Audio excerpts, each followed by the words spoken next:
ನಿಮ್ಮ ಜೀವನದಲ್ಲಿ ನಿಮ್ಗೆ ಏನಾದ್ರೂ ಬೇಕು ಅಂದಾಗ ನೀವ್ ಅದನ್ನ ಮ್ಯಾನಿಫೆಸ್ಟ್ ಮಾಡ್ಕೋತೀರಾ. ಹೇಗ್ ಮ್ಯಾನಿಫೆಸ್ಟ್ ಮಾಡ್ಕೋತೀರಾ? ಎಂಡ್ ರಿಸಲ್ಟ್ ಇಂದ ಬರ್ತೀರಾ. ಎಂಡ್ ರಿಸಲ್ಟ್ ಅಂದ್ರೆ ಏನು? ನಿಮ್ಗೆ ಏನ್ ಬೇಕೋ ಅದು ಸಿಕ್ಕಿದೆ ಅನ್ನೋದು ಎಂಡ್ ರಿಸಲ್ಟ್.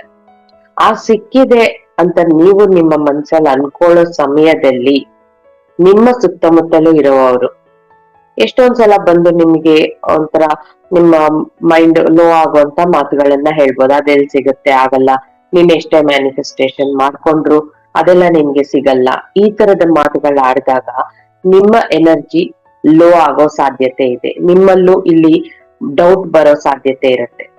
ಸೊ ನೀವು ಮ್ಯಾನಿಫೆಸ್ಟೇಷನ್ಸ್ ಮಾಡ್ಕೊಂಡ ನಂತರ ಆದಷ್ಟು ಯಾರಿಗೂ ಹೇಳ್ಬೇಡಿ.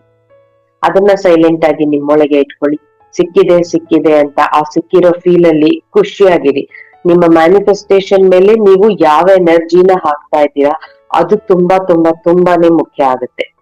ಈಗ ನೀವು ನಿಮ್ಮ ಮ್ಯಾನಿಫೆಸ್ಟೇಷನ್ ಮೇಲೆ ಹ್ಯಾಪಿ, ಸಕ್ಸಸ್, ಜಾಯ್ ಈ ತರ ಎನರ್ಜಿನ ಹಾಕಿದಾಗ ಅದು ಆದಷ್ಟು ಬೇಗ ನಿಮ್ಗೆ ಬಂದು ತಲುಪತ್ತೆ.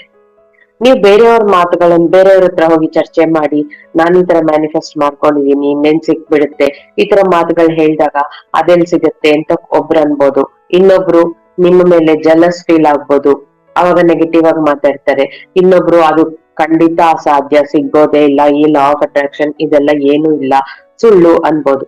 ಸೊ ಈ ತರ ಏನಾಗುತ್ತೆ, ಒಬ್ರೊಬ್ರ ಜೊತೆ ಮಾತಾಡುವಾಗ ಅವ್ರು ಈ ತರ ನೆಗೆಟಿವ್ ಮಾತುಗಳನ್ನ ಹೇಳ್ತಾ ಹೇಳ್ತಾ ಹೇಳ್ತಾ ಎಲ್ಲೋ ಒಂದ್ ಕಡೆ ನಮ್ಮ ಮನ್ಸಲ್ಲಿ ಕೂಡ ಒಂದು ಸಂಶಯ ಅನ್ನೋದು ಬಂದ್ಬಿಡುತ್ತೆ. ಹೌದಲ್ವಾ, ನಂಗೆ ಸಿಗುತ್ತೋ ಇಲ್ವೋ, ಹೇಗ್ ಸಿಗತ್ತೆ, ಆತರ ಡೌಟ್ ಬಂದ್ಬಿಡ್ತು ಅಂದ್ರೆ ನಿಮ್ಮ ಮ್ಯಾನಿಫೆಸ್ಟೇಷನ್ ನಿಮಗ್ ಸಿಗುತ್ತಾ? ಇಲ್ಲ. ಹಾಗಾಗಿ ನೀವೇನಾದ್ರೂ ಮ್ಯಾನಿಫೆಸ್ಟ್ ಮಾಡ್ಕೊಂಡಿಲ್ಲ ಅಂದ್ರೆ ಮಾಡ್ಕೊಳ್ಳಿ. ಎಷ್ಟೆಷ್ಟು ಅದ್ಭುತವಾದ ವಿಷಯಗಳು ಗೊತ್ತಾಗ್ತಾ ಇದೆ ಮ್ಯಾನಿಫೆಸ್ಟೇಷನ್ಸ್ ಬಗ್ಗೆ, ನಮ್ಮಲ್ಲಿರೋ ಇಮೋಷನ್ಸ್ ನ ರಿಲೀಸ್ ಮಾಡೋದ್ರ ಬಗ್ಗೆ.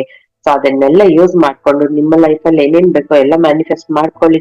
ಮ್ಯಾನಿಫೆಸ್ಟ್ ಮಾಡ್ಕೊಂಡು ಆಮೇಲೆ ನೋಡಿ ಏನಾಗುತ್ತೆ ಅಂತ. ಸೊ ಈ ಮ್ಯಾನಿಫೆಸ್ಟೇಷನ್ ಪ್ರಾಸೆಸ್ ಅಲ್ಲಿ ಆದಷ್ಟು ಯಾರಿಗೂ ಹೇಳ್ಬೇಡಿ ನಿಮ್ಮ ಮ್ಯಾನಿಫೆಸ್ಟೇಷನ್ಸ್ ಬಗ್ಗೆ.